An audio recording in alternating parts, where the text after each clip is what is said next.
The USA Today, a arm of the Democrat deep state fake news. False claims. And of course, they have to mention that. And of course, it's a conspiracy theory boosted by Russia. Okay, so this is Glenn Greenwald. He did an excellent reporting of the fake news, as I have also done. So that was on March 2nd. So, March 7th, 2022, Victoria Nuland, who is a scumbag from way back, deeply involved in all the Ukraine crap, even when Barry Soetoro Obama was running the regime, is going to be questioned by deep state neocon shill Marco Rubio. Let's take a little watch. And he would then hold that up as debunking the Russian and Chinese accusations. But that's not what she said. She said something much different. Listen to what she said. Not just the first part in response to that question, but also what she added on to it. Watch their body language as well, how halting and nervous and certain she is a person who has lots of experience, decades in Washington. She's very cocksure, aggressive, articulate, has a great facility with that kind of officialese that the State Department uses. But that completely advanced her here as Senator Rubio confronted her with this question, and it was only after her admission under oath before the Senate that you're about to hear did I start believing there was something from the story, because she said so. A minute left. Let me ask you, does Ukraine have chemical or biological weapons? Ukraine has biological research facilities, which in fact we are now quite concerned Russian forces may be seeking to gain control of. So we are working with the Ukrainians on how they can prevent any of those research materials from falling into the hands of Russian forces should they approach. I'm sure you're aware that the Russian propaganda groups are already putting out there all kinds of information about how they've uncovered a plot by the Ukrainians to release biological weapons in the country, and with NATO's coordination. If there's a biological or chemical weapon incident or attack inside of Ukraine, is there any doubt in your mind that 100% it would be the Russians that would be behind it? There is no doubt in my mind, Senator, and it is classic Russian technique to blame on the other guy what they're planning to do themselves. Oh my God. JT here, Serenity Firearms Prepping. So what we just saw there is a deep state Democrat scumbag using the piece of crap Bill Clinton definition of what is. Clearly, she was under oath, so she felt compelled, knowing that we already know that 9 labs were destroyed by the Russians.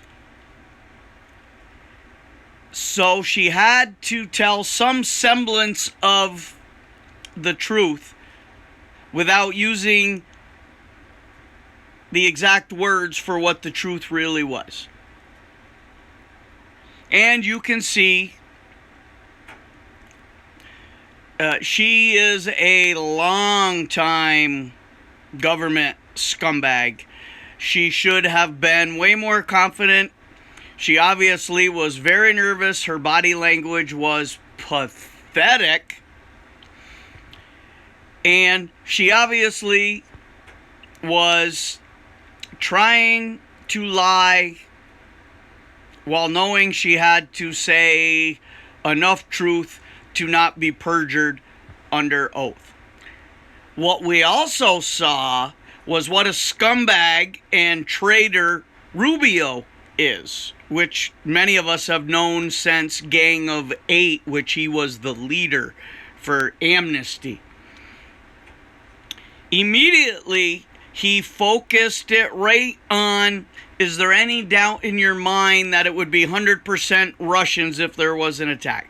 Giving her an opening to say, there is no doubt in our minds it will be the Russians.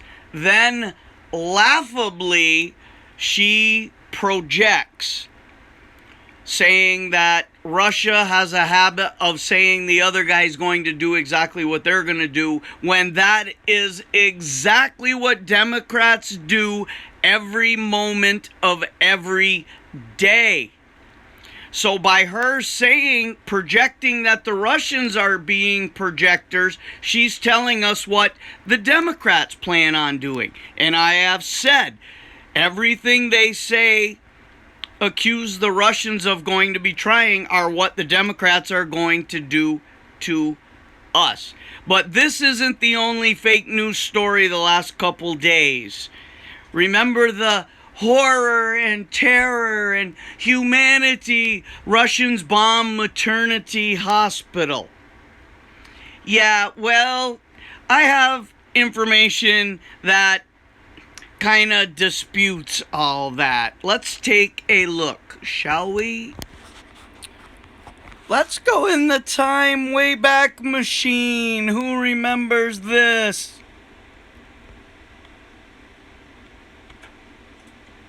Bombed a Doctors Without Borders hospital, even though it was on the no-strike list, and killed 42 people. Did you hear the fake news report about this? Were people standing up and saying, oh wait, what did we just do? Obama did what? No, there was hardly any mention of it. Why was that? Because think about how the deep state, the fake news, plays the game. The game is the things that we don't want people to know, we just don't report on. The things that we do want people to know, or to stand on the side that we want them to stand on, we need to use emotion. We need to use children, and we need to play it up big time. This is what they've been doing since the very, very beginning. But people are waking up to this. And you can see that the deep state, the World Economic Forum, the Rothschilds, the puppet masters, they are not on the side of Putin. No, he's not part of this. Look at this. We have Klaus Schwab. And he's out there saying that the World Economic Forum is freezing all relations with Russia. So, Nuland testifies on March 7th that there are, in fact, labs in Ukraine.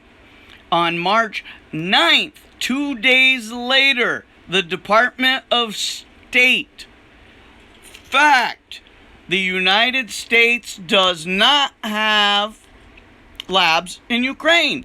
The U.S. is in full compliance with its obligations under the Weapons Convention and does not develop or possess those things anywhere. So here was a statement by Circleback Psaki on March 9. Now that Russia has made these false claims and China has seemingly endorsed this propaganda, we should all be on the lookout for Russia to possibly use these in Ukraine or to create a false flag using them. It's a clear pattern. Yeah, by the Democrats. Just in case you didn't think it was the neo-Nazis in Ukraine. Neo-Nazi. This is the symbol on the patches of all the Ukrainian soldiers. What a coincidence. And of course there's a NATO flag in there and the Nazi flag. Yes, yes, yes. So, when Putin said he's trying to remove the neo-Nazis, just saying. Okay. Remember that maternity hospital strike? Put out a tweet and said the following. Foreign Minister Lavrov on the Mariupol attack. The maternity house was long non-operational. Instead, it was used by the armed forces and radicals, namely the neo-Nazis Azov Battalion. Moreover, Russia warned the UN Security Council about this 3 days ago. So this whole story that Russia decided to bomb this area, it wasn't a hospital with children and women in there. It was abandoned, and who was using it? The neo-Nazis. This was also reported to the UN Security Council 3 days before this even happened. But think about this. Go back in time. Here's a little more truth for you. People are sharing this video as evidence that the Ukrainians are lying about people dying in the Russian invasion. While this reporter is speaking, one of the dead people is seen fiddling with his body bag that is blowing in the wind. Shocking, isn't it? I am also tracking down footage of a pregnant woman that they kept showing in front of the Ukraine maternity hospital. Then she was on the stretcher being carried, rubbing her belly. Well, we have several other videos that I have to find. She's a very popular crisis actor. Almost all of the fake news are using crisis actors in Ukraine to get the message across. If you go into some chat rooms of Ukrainian people, the story is quite different. You need to get the whole story, people, and stop swallowing and following. They do this with every single crisis. They never let a good crisis go to waste. They are pulling on your heartstrings to push the narrative, and a majority of you are falling for it. You have to stop and research the truth. Like, share, subscribe, comment, notification bell. But for now, JT, signing off.